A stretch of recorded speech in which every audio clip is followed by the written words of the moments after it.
The WWC represents the story stage. The Mystery of Blackstone Castle.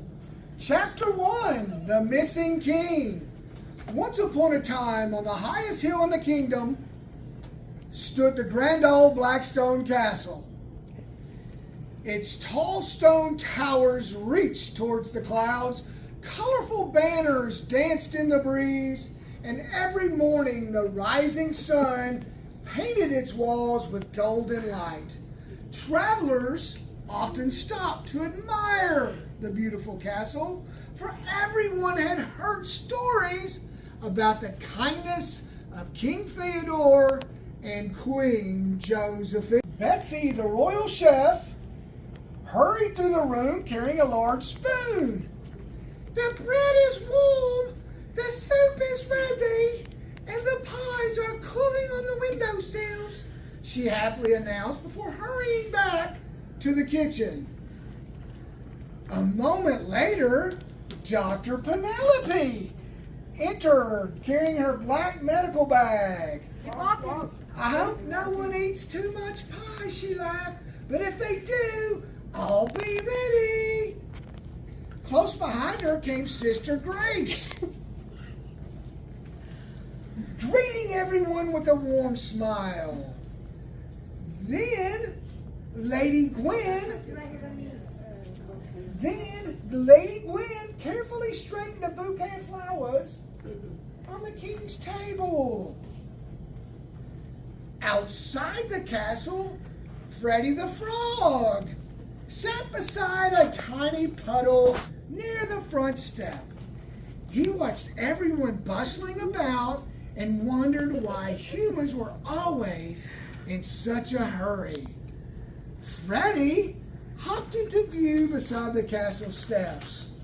Not far away, Mabel the monkey climbed onto a low tree branch and chattered away excitedly as she watched the morning being busy. Everything was ready. Everything. Except for one important thing. Queen Josephine looked towards the throne. She smiled, then she looked again. Her smile slowly faded. "Where is the king?" she called softly. No answer. She looked behind the throne. Nothing. She hurried into the royal library. Empty. She peeked into the music room. No king. She even opened the castle pantry. Only bread. The queen returned to the great hall, looking worried. "My friend," she said quietly, "I cannot find the king." Suddenly, the joyful room became silent. At that very moment, the great wooden door slowly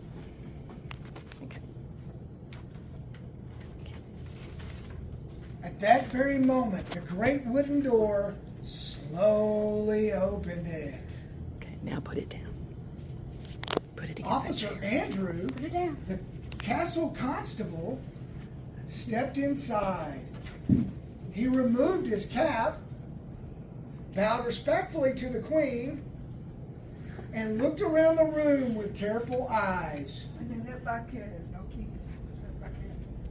"Your Majesty, I came as quickly as I could." "The king has disappeared," whispered the queen. Officer Andrew slowly walked around the great hall. He looked beneath the banquet table. He looked beside the throne. He even looked behind the curtains. But there was no king. "The king's crown is missing," he said thoughtfully. "And whatever the crown is gone, the king is gone with it." No one spoke. No one knew what to do. Then Freddy the Frog quietly looked down at the stone floor. Something very small caught his eye. He blinked. He leaned closer. A tiny muddy footprint. Not a boot, not a shoe, just one curious little footprint leading toward the castle garden. Freddie smiled. Perhaps the mystery has already begun. Chapter 2, the detective arrives. Queen Josephine stood quietly beside the empty throne while everyone wondered what could have happened to the king. Officer Andrew looked once more around the great hall. He scratched his head, sighed, and finally spoke. I'm afraid this mystery's too great for me alone. There is only one person in the kingdom who has solved every mystery brought before him. Just then, a train arrived. Stops in front of the castle, letting out Detective Holmes. Detective Holmes stepped inside wearing a long coat, a curious hat, and carrying a large magnifying glass. He looked around the room. Look around. Without saying a word, he noticed the empty throne. He noticed the worried faces. He noticed Freddie the Frog studying the floor. Finally, he smiled. I see you've wisely decided to wait for me. Several people laughed, even though they were still worried. Officer Andrews stepped forward. Detective Holmes, the king has disappeared, and Freddie has found very first clue. Freddie the Frog carefully pointed to the tiny muddy footprint on the castle floor. The detective bent over to see it with his magnifying glass. He murmured. Interesting. He followed the footprint with his eyes until it disappeared through the doorway leading outside. This footprint is much too small to belong to the king, he said. Yes, said the queen, but perhaps someone saw where he went. Detective Holmes stood and dusted off his knees. Then we shall simply ask everyone. Just then, from somewhere deep in the castle came the sound of a loud sneeze. Everyone froze. The sound echoed through the stone walls. Detective Holmes slowly turned toward the long hallway leading deeper into Blackstone Castle. He smiled. I believe our first visitor is about to become our first suspect. And together they walked down the hallway to begin asking questions. And cut. Scene 3, searching Blackstone Castle. Detective Holmes looked down the long stone hallway. If we're going to solve this mystery, we must search every corner of Blackstone Castle. Everyone agreed. So the search began. The first stop was going to the royal kitchen. Oh dear, laughed Detective Holmes. I believe we have wandered into the garden instead of the kitchen.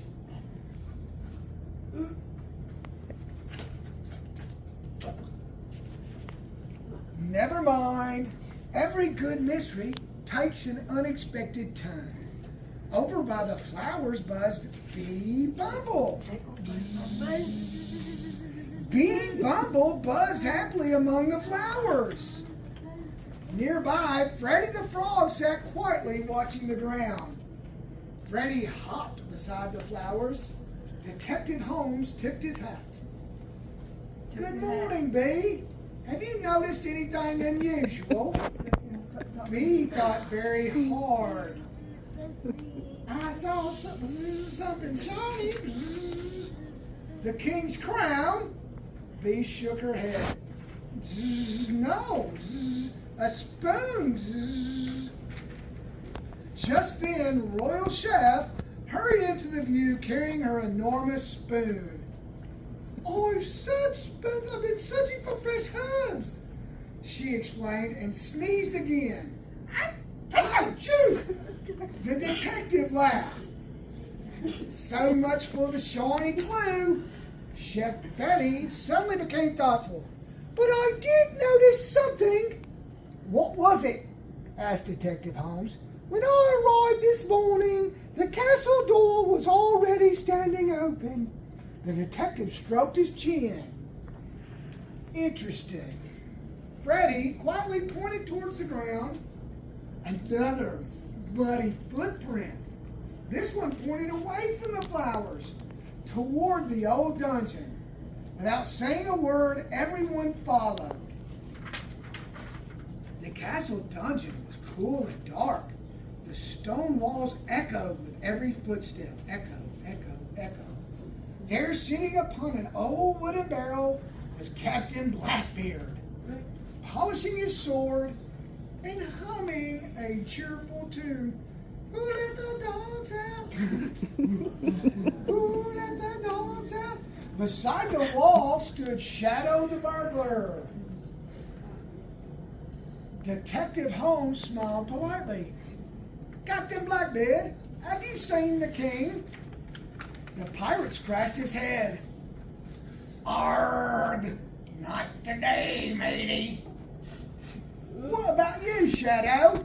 The burglar quickly shook her head.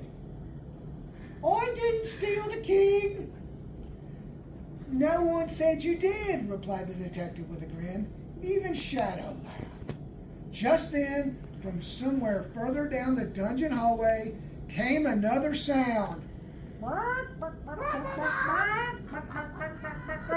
Detective Holmes raised one eyebrow. "A chicken?" Captain Blackbeard even looked puzzled. "Arg, I've never known a chicken to live in this here dungeon." Freddie the Frog quietly smiled. Somehow, he had a feeling little Bertram might know more than anyone imagined. End scene. Scene 4. The greatest surprise of all. Detective Holmes slowly led everyone back into the great hall. One by one, the castle's usual guests gathered around the empty throne. Captain Blackbeard returned to the great hall. Keep going. Shadow the burglar returned. The royal chef returned. The chef goes. Chef. Bee Bumble returned. Okay, she's over there. Mrs. Peabody Here she comes. What's up? entered the great hall. "I'm not late, am I?" she asked. "No," smiled Detective Holmes. "What are we looking for?" "The king." Mrs. Peabody thought for a very long moment. "Oh dear, I thought we were looking for pie." Everyone laughed.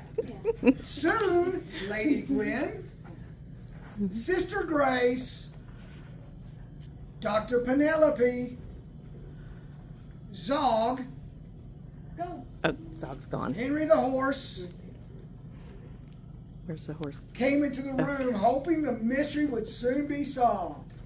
Followed by the rest of those in the castle, Olaf the king, Miss Starlet, No, Olaf the Viking. Olaf the Viking, King's missing. Miss Starlet, Mr. Worthington, and the gentleman and Madame Beatrice. The room became quiet once again. Detective Holmes slowly removed his glasses and looked around the room. "My friends, today we discovered muddy footprints. We found the castle door opening. We questioned pirates. We questioned burglars. We even questioned a bee, the room child. But none of those clues told us where the king had gone." Then Detective Holmes looked around the room one last time. "There is still one person we have not questioned." Everyone looked at one another. Who? Asked the Queen. The castle constable. Officer Andrew looked surprised. Me? Yes, replied Detective Holmes. You searched every room with us. You listened carefully. You helped everyone.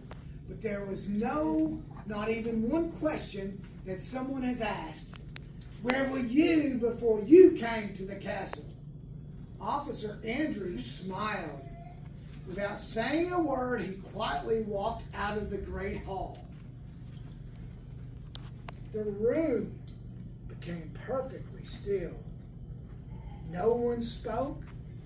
No one Looking this moved. way. Everybody looking this way. A moment later, Kelly, everybody looking this way.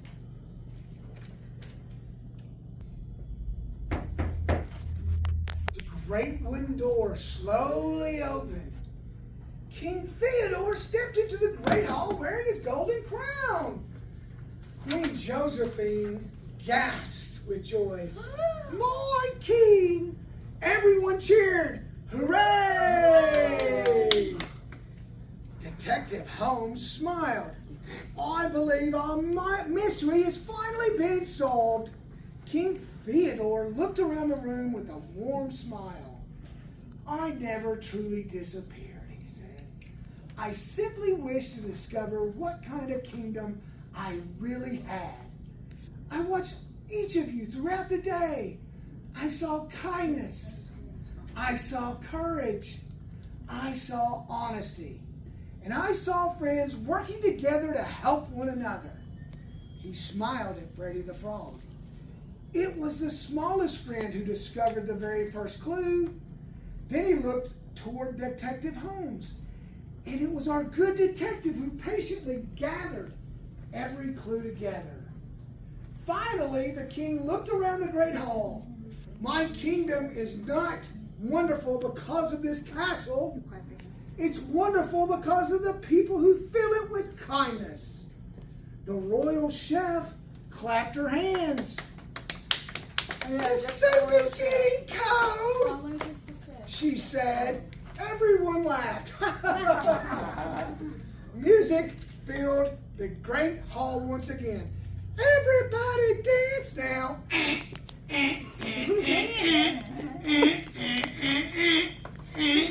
Everybody dance now. The feast began. And from that day forward, whenever anyone visited Blackstone Castle and asked about the day the king mysteriously disappeared, the people simply smiled and said, ask Freddy the Frog. He was the first to notice the mystery of Blackstone Castle. And they all lived happily ever after. The end. Yay!